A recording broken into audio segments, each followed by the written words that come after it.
નમસ્કાર. કેન્દ્રીય કર્મચારીઓ અને પેન્શનરો માટે એક બહુ મોટા સમાચાર છે. જાન્યુઆરી 2026થી મોંઘવારી ભથ્થામાં કેટલો વધારો થવાનો છે. ચાલો આજના આ વિશ્લેષણમાં આખી વાતને બરાબર સમજીએ. ઓકે, તો ચાલો સીધા જ મુદ્દા પર આવીએ, એ સવાલનો જવાબ મેળવીએ જેની બધા આતુરતાથી રાહ જોઈ રહ્યા છે. જુઓ, આ વિષય પર છેલ્લા ઘણા સમયથી જાતની અટકળો ચાલી રહી હતી, બરાબર ને? પણ હવે રાહ પૂરી થઈ છે. ફાઇનલ આંકડા આપણી સામે છે. તો બધી જ અટકળોનો અંત આવી ગયો છે. ડીએ અને ડીઆરમાં જે વધારો કન્ફર્મ થયો છે એ છે માત્ર 2%. આ 2%ના વધારા સાથે જે કુલ ડીએ-ડીઆર છે એ અત્યારના 58%થી વધીને હવે 60%ના નવા આંકડા પર પહોંચી ગયું છે. હવે આ 2%નો આંકડો કદાચ થોડો ઓછો લાગે, અને એને બરાબર સમજવા માટે ચાલો એ જોઈએ કે સોશિયલ મીડિયા પર કેવી અફવાઓ ચાલી રહી હતી અને એની સામે અસલી હકીકત શું છે.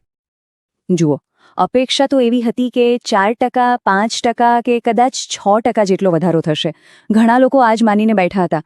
પણ જે સત્તાવાર ગણતરી છે, જે ઓફિશિયલ કેલ્ક્યુલેશન્સ છે, એ માત્ર 2%ના વધારાની જ પુષ્ટિ કરે છે. તો હવે મોટો સવાલ એ છે કે સરકાર આ 2%ના આંકડા પર પહોંચી કઈ રીતે?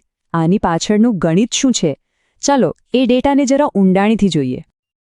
આખી ગણતરીનો આધાર ફક્ત એક જ વસ્તુ છે, એક જ મુખ્ય ડેટા પોઇન્ટ, અને એ છે અખિલ ભારતીય ગ્રાહક ભાવ સૂચકાંક, જેને આપણે ટૂંકમાં AICPI કહીએ છીએ. તો થયું એવું કે જાન્યુઆરીના ડીએની ગણતરી ફાઇનલ કરવા માટે સરકારને ડિસેમ્બર 2025ના AICPIN આંકડાની રાહ હતી, અને એ આંકડો હવે આવી ગયો છે. અને અહીંયા જ આખી કહાનીમાં એક ટ્વિસ્ટ છે. જુઓ, નવેમ્બર 2025નો આંકડો હતો 148.2 અને ડિસેમ્બર 2025નો આંકડો એ પણ 148.2 જ રહ્યો. એમાં કોઈ જ ફેરફાર નથી થયો. આંકડો બિલકુલ સ્થિર રહ્યો. અને બસ આ જે આંકડામાં કોઈ ફેરફાર ન થયો ને, એ જ સીધું કારણ છે કે ડીએમાં અપેક્ષા કરતાં આટલો ઓછો વધારો થયો. જ્યારે આ 148.2ના સ્થિર આંકડાને ડીએ કેલ્ક્યુલેટરના ફોર્મ્યુલામાં મૂકવામાં આવ્યો તો જે ફાઇનલ ગણતરી બહાર આવી એ હતી 60.35%. પણ નિયમ એવો છે કે ગણતરીમાં દશાંશ એટલે કે પોઈન્ટ પછીના આંકડાને ધ્યાનમાં લેવામાં આવતા નથી. એટલે 60.35%ને રાઉન્ડ ડાઉન કરીને 60% જ ગણવામાં આવ્યા. અને બસ જૂના 58%માં 2% ઉમેરાઈને નવો આંકડો બન્યો 60%. આટલું સિમ્પલ છે એનું ગણિત. અને અહીંયા જ એ વાત આવે છે જે ઘણા લોકો અનુભવી રહ્યા છે. એક તરફ લાગે છે કે મોંઘવારી તો ઘણી વધારે છે, પણ તેની અસર આંકડા પર દેખાતી જ નથી. આ એક મોટો તફાવત છે સરકારી આંકડા અને સામાન્ય માણસના વાસ્તવિક ખર્ચ વચ્ચે. અને આ વાત સાચી પણ લાગે છે. જાણકારોનું કહેવું છે કે ભલે AICPIનો આંકડો સ્થિર રહ્યો હોય, પણ બજારમાં તો જુઓ, ડુંગળી, ટામેટા, લોટ, આ બધી રોજબરોજની વસ્તુઓના ભાવ તો સતત વધી જ રહ્યા છે. તો ઠીક છે, આંકડો તો હવે ફાઇનલ થઈ જ ગયો, પણ હવે આગળ શું? કર્મચારીઓ અને પેન્શનરો માટે હવે પછીના સ્ટેપ્સ શું હશે? ચાલો એની આખી ટાઈમલાઈન સમજી લઈએ.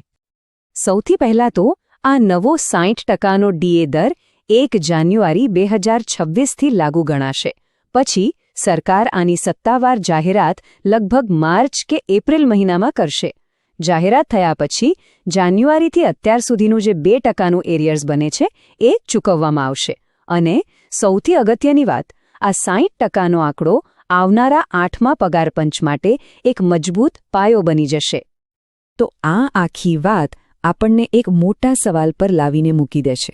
અત્યાર માટે તો આંકડા નક્કી થઈ ગયા છે, વાત પાકી.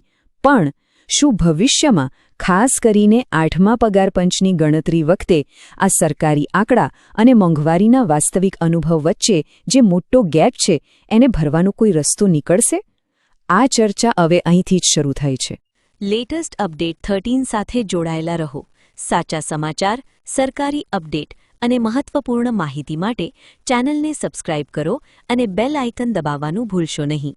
Stay update, stay smart.